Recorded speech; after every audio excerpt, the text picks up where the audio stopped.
Good evening, everyone. It's hard to believe that it's already Friday, August the 12th. However, with those cooler overnight temperatures, as well as noticeably shorter days, we can't escape the fact that sooner or later, harvest is going to be upon us. In fact, I'm in the Otterburn area right now, and I can already see a couple of wheat fields that are changing color. But the focus of today's video is going to be on the maturity of some of the later maturing crops, including soybeans and corn.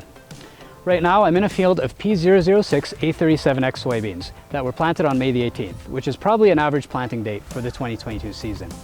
The plants in this field are at the R5 stage, where the beans on the top 4 nodes of the plant are already starting to fill, so they're already 1/8 of an inch in size. In terms of how many more days it'll take for this to reach physiological maturity, we're looking at just over 40 days. So on a calendar, this field will probably reach physiological maturity just after the 20th of September. And after that, it'll still take a little more time to dry down before it's ready for combining. With soybean production, every 4 days delayed in terms of your seeding date is going to equal roughly 1 day delay in harvest.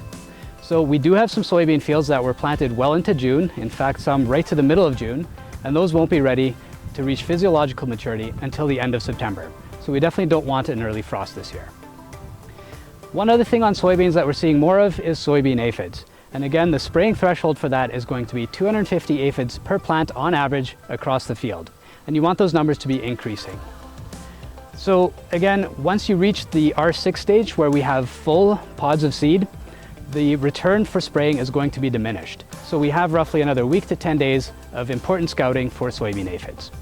Next, we'll take a look at corn maturity.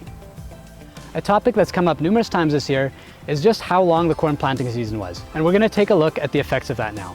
If you were fortunate enough to get your corn in the ground around the 10th of May, you've accumulated about 1,830 corn heat units so far this year. If that planting date is closer to the 20th, it's about 1,750 corn heat units. If your corn only got into the ground by the 31st of May, you're looking at about 1,600 corn heat units accumulated so far.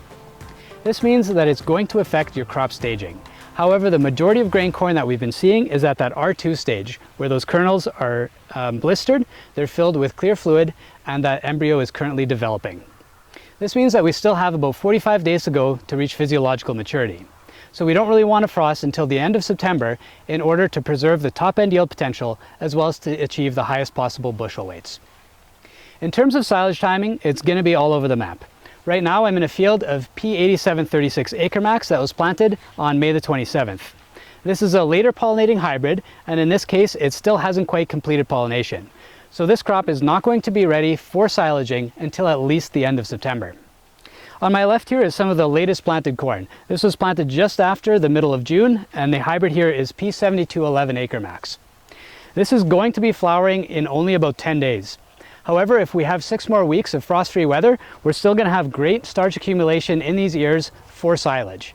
But again, if you haven't pollinated and blistered those kernels at this point, you're probably looking at that crop as a feed source, not as a grain corn. One thing that I can confirm is that we're definitely going to have a lot of questions about maturity as we get to the beginning of September and start to see those kernels denting. We'll also keep an eye on the weather, and we're going to have some grower meetings for you at that point to give a clear indication of exactly when the crop should be ready to go. If you have any questions or would like us to come take a look at your fields with you, please don't hesitate to give us a call. And thanks again for watching. Have a great weekend.